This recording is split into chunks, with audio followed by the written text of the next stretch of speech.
উদ্ধার, দুজন বার্ন ইউনিটে ভর্তি। বিষাক্ত সাপ হয়ে দংশন করছে ২০ দল, বললেন প্রধানমন্ত্রী। সাধারণ মানুষকে পুড়িয়ে মারার অভিযোগ।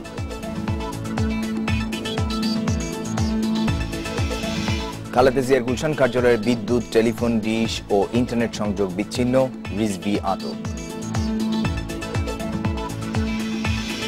হরতালে নির্ধারিত সময়ে এসএসসি পরীক্ষা হবে কিনা সে বিষয়ে চূড়ান্ত সিদ্ধান্ত কাল, উদ্বিগ্ন অভিভাবকরা। কাল শুরু হচ্ছে অমর একুশে বইমেলা, বাংলা একাডেমির পাশাপাশি স্টল হচ্ছে সোহরাওয়ার্দী উদ্যানে। পুরো খবর। রাজধানীর মিরপুরে ১ নম্বরে সনি সিনেমা হলের পাশে একটি প্লাস্টিক কারখানায় অগ্নিকাণ্ডে নিহত হয়েছে অন্তত ৮ জন। অগ্নিদগ্ধ হয়ে হাসপাতালে ভর্তি হয়েছে আরো ৪ জন। মৃতের সংখ্যা আরো বাড়ার আশঙ্কা করা হচ্ছে। বিকেল ৫:৩০টার দিকে অ্যাপকো বাংলাদেশ নামের এই কারখানায় আগুন লাগে। ৪তলা ভবনের নিচতলায় বয়লার বিস্ফোরণ থেকে আগুনের সূত্রপাত হয় বলে ফায়ার সার্ভিস জানিয়েছে। এ সময় ৭০ থেকে ৮০ জন শ্রমিক কারখানাটিতে কাজ করছিল বলে জানা গেছে। প্রায় ১.৫ ঘন্টার চেষ্টায় আগুন নিয়ন্ত্রণে আনতে সক্ষম হয় ফায়ার সার্ভিসের ১৮টি ইউনিট। এদিকে মৃতদেহ সমাহিত করতে ২০,০০০ টাকা এবং আহতদের চিকিৎসার জন্য তাৎক্ষণিকভাবে ৫,০০০ করে টাকা দেওয়ার ঘোষণা দিয়েছে জেলা প্রশাসন। এই মুহূর্তে মিরপুরে রয়েছেন সহকর্মী শাহাদাত স্বপন। বিস্তারিত জানবো তার কাছ থেকে। স্বপন, আগুন লাগার কারণ সম্পর্কে ফায়ার সার্ভিস কিছু বলেছে?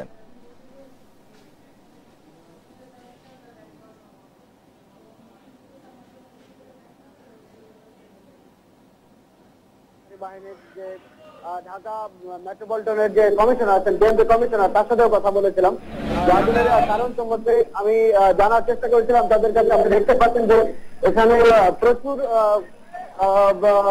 স্বেচ্ছাসেবীরা আছেন, পাশাপাশি প্রচুর দর্শনার্থীরা আছেন, প্রচুর লোকজন এখানে এসেছেন। আপনি কারখানাটির অবস্থাটি দেখেন, এখানে আসলে যেসব যন্ত্রপাতি ছিল সবকিছুই পুরে একেবারে ধ্বংসযোগ্য হয়ে গেছে বলা যায়।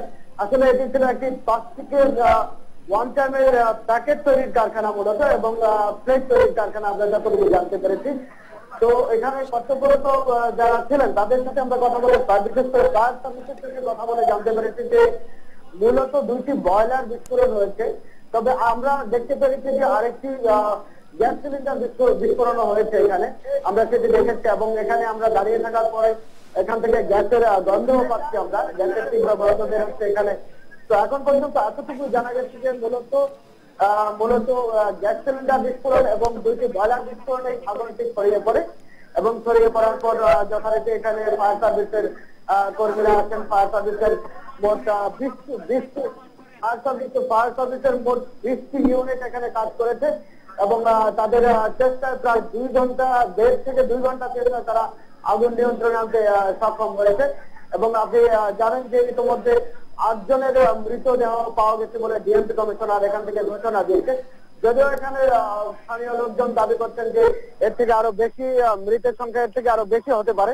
তবে তাদের এই দাবি নাকচ করেছেন ডিএমপি কমিশনার। তিনি জানিয়েছেন যে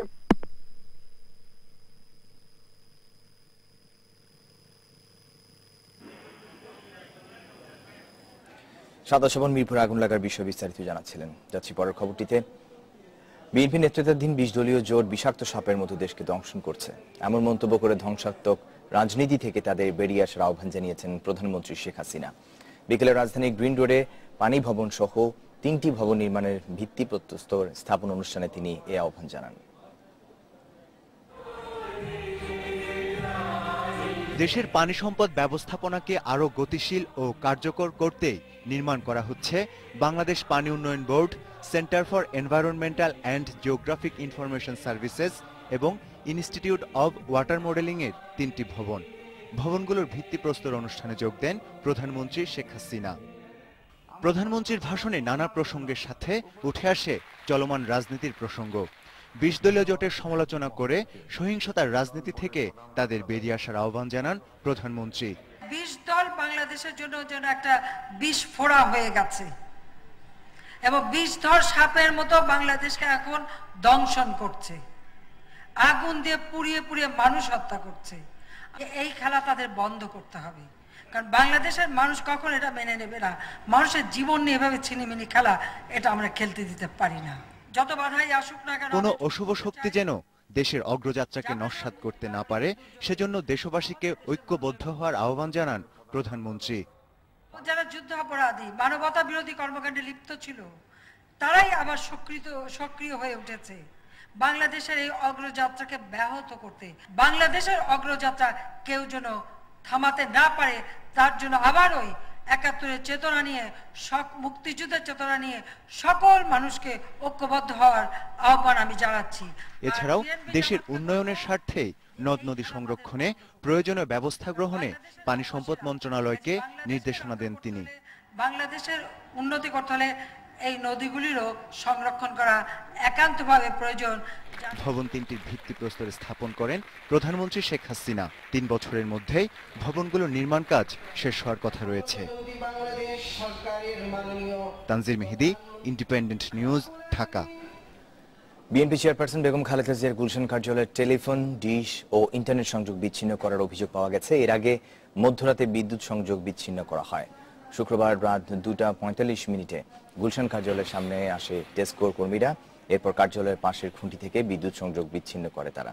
টেস্কোর গুলশান বিক্রয় ও বিতরণ বিভাগের লাইনম্যান মোকসেদ আলী সাংবাদিকদের জানান, গুলশান থানার অনুমতি সাপেক্ষেই খালেদা জিয়ার কার্যালয়ের বিদ্যুৎ সংযোগ বিচ্ছিন্ন করা হয়েছে।